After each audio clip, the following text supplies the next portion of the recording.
முதல்ல இந்த வேலை எல்லாத்தையும் முடிக்கணும், அப்புறம் தான் சாப்பாடு. இங்க போங்க, நான் பாத்துக்கிறேன். நான் சொல்றத கேளுங்க சீனு, நீங்க ஃபர்ஸ்ட் வாங்க. நான் தான் சொல்றேன்ல வேணான்னு, நான் பாத்துக்கிறேன், நீங்க போங்க. சீனு, நான் சொல்றத கொஞ்சம் கேளுங்களேன். வேலை முக்கியம் தான், அதுக்காக இப்படி சாப்பிடாம வேலை பார்த்தா எப்படி? அட்லீஸ்ட் வேலை பார்க்கவாவது உடம்புல கொஞ்சம் எனர்ஜி வேணும்ல, அதுக்கு தான் சொல்றேன். வாங்க வந்து சாப்பிடுங்க. ஐயோ, அதான் டீ இருக்குல்ல, நீங்க போங்க.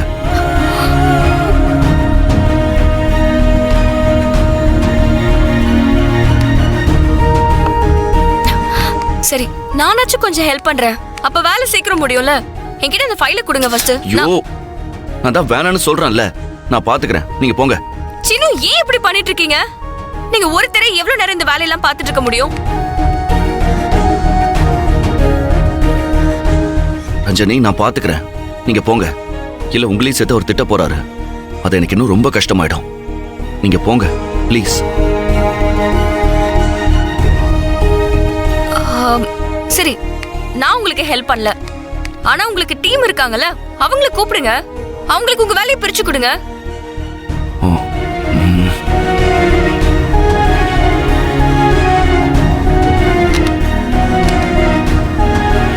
ஹலோ சுரேஷ் சார், உள்ள வாங்க.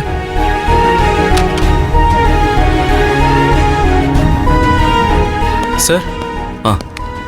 சார், நம்ம டீம்ல இருக்கிற மற்ற எல்லா மெம்பர்ஸையும் வர சொல்லுங்க, அவங்க எல்லாருக்கும் வேலை இருக்கு. சாரி சார், அவங்க யாரும் இங்க இல்ல. என்ன இல்லையா? ஆமா சார், அவங்க எல்லாருக்கும் கமலேஷ் சார் ஒரு இம்பார்ட்டன்டான ஒர்க்கு கொடுத்து அவர் கேபின்ல வச்சிருக்காரு சார்.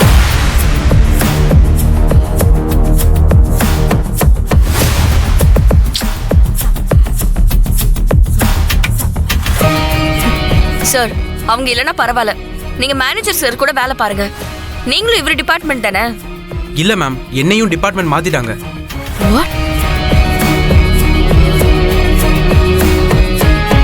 சார், நான் இனிமே ஃபினான்ஸ் டீம் கிடையாது, மார்க்கெட்டிங் டீம் சார்.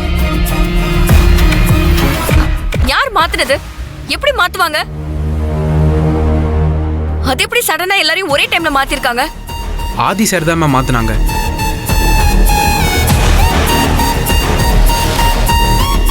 போங்க. Okay ma'am. ஷோ,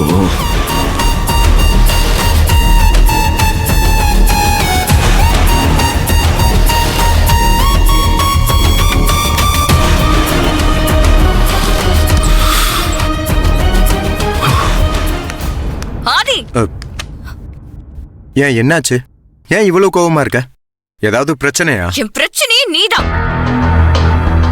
எதுக்காக அக்கவுண்ட்ஸ் டிபார்ட்மெண்ட்ல இருக்கிற சுரேஷ் மார்க்கெட்டிங் டிபார்ட்மெண்ட்டுக்கு மாத்துன? அவனை மாத்தினதுக்கு நீ ஏன் இவ்வளவு கத்துற? இந்த ஆபீஸ்ல குண்டூசில இருந்து ஆபீஸ் ஸ்டாஃப் வரைக்கும் யார் யாரை எங்க வைக்கணும்னு எனக்கு தெரியும். அது என்னோட இஷ்டம். அத கேள்வி கேட்கிற ரைட்ஸ் உனக்கு கிடையாது. உனக்கு இங்க எந்த அளவுக்கு ரைட்ஸ் இருக்கோ அதே அளவுக்கு ரைட்ஸ் எனக்கும் இருக்கு.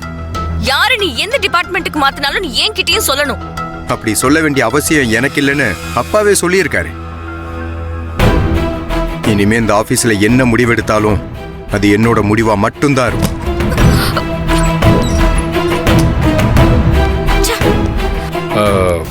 நீங்க பேசுனதெல்லாம் நான் கேட்டுட்டு தான் இருந்தேன். ஏன் ரஞ்சனி ஆதி மேல கோவப்படுற? ஆதி எது செஞ்சாலும் அது நம்ம நல்லதுக்காக தான் இருக்கும். இங்க பாரு ஆதி, நீ ஏன் மேல இருக்கிற கோவத்தை கம்பெனி ஸ்டாஃப் மேல காட்டாத. நீ என்ன தோக்கடிக்கிறதா நினைச்சு கொண்டவ சொல்ற பேச்செல்லாம் கேட்காத ஆதி. எதுவா இருந்தாலும் நிதானமா நியாயமா யோசிச்சு முடிவெடு.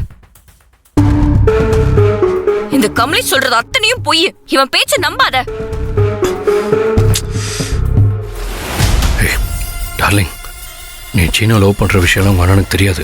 நீ அதை உளறி வைக்காத.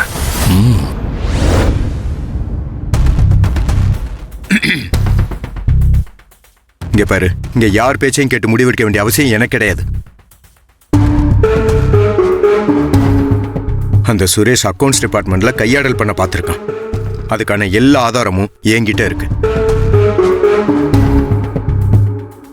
நியாயமா பார்த்தா அவனை டிபார்ட்மெண்ட் மாத்திருக்க கூடாது, வேலையை விட்டே தூக்கியிருக்கணும். நான் தான் போனா போகுதுன்னு அவன் ஃபேமிலிக்காக விட்டு வச்சிருக்கேன்.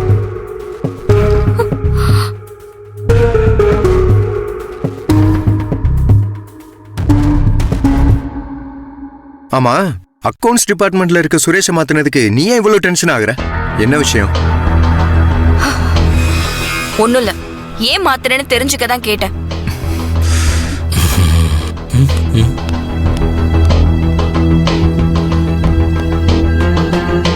இவ எதுக்கு அக்கௌண்ட்ஸ் டிபார்ட்மெண்ட்ல இருக்கவங்கள மாத்துனதுக்கு ஏன் எதுக்குன்னு இவ்வளவு கேள்வி மேல கேள்வி கேட்டுக்கிட்டு இருக்கா?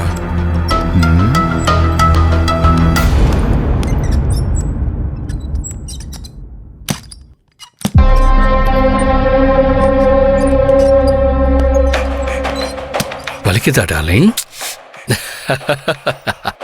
வலிக்குதான் செய்யும். ஒரு சின்ன விஷயத்துக்கு எப்படி மனசு உடைஞ்சு போனா எப்படி? இன்னும் செய்ய வேண்டியது எவ்வளவு இருக்கு தெரியுமா? நான் தான் உங்ககிட்ட ஏற்கனவே சொன்னேன்ல, உன்னை அடையறதுக்கு நான் எந்த எக்ஸ்ட்ரீம் வேணாலும் போவேன். இப்போ ஒன்று கேட்டு போல, உனக்கு இன்னும் டைம் தரேன். நல்ல யோசி. பாரு, என்ன பிடிச்சிருக்குன்னு ஒரு வார்த்தை மட்டும் சொல்லு, அது போதும். அதுக்கப்புறம் நீ ராணி, நான் ராஜா. அப்படியே நம்ம குதிரை வண்டியில வரிசையா ஆளுங்களை நிக்க வச்சு மலை.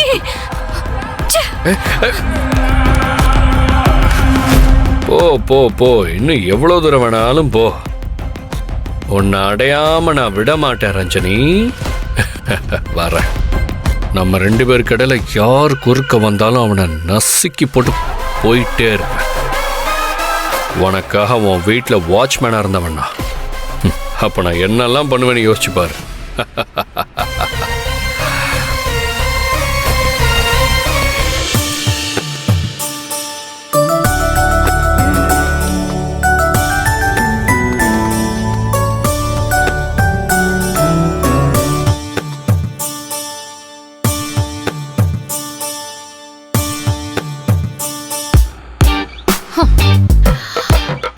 வர வர நான் இந்த வீட்டுக்கு கல்யாணம் பண்ணிக்கிட்டு வாழ வந்தனா இல்ல ஆசிரமத்துல சேர்ந்து சாமியாராக வந்தனான்னு தெரியல.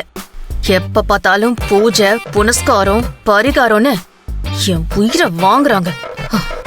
ச்சே, இதுல ஒவ்வொரு நாளுக்கு ஒவ்வொரு சாமிக்குன்னு டைம் டேபிள் வேற.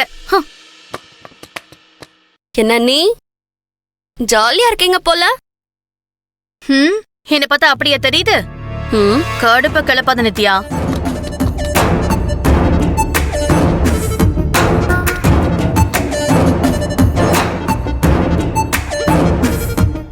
ஆஹா, என்ன இவ நம்மளையே பாக்குறா?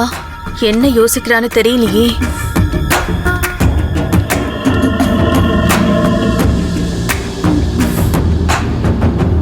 கடவுளே, இவகிட்ட இருந்து என்ன காப்பாத்து.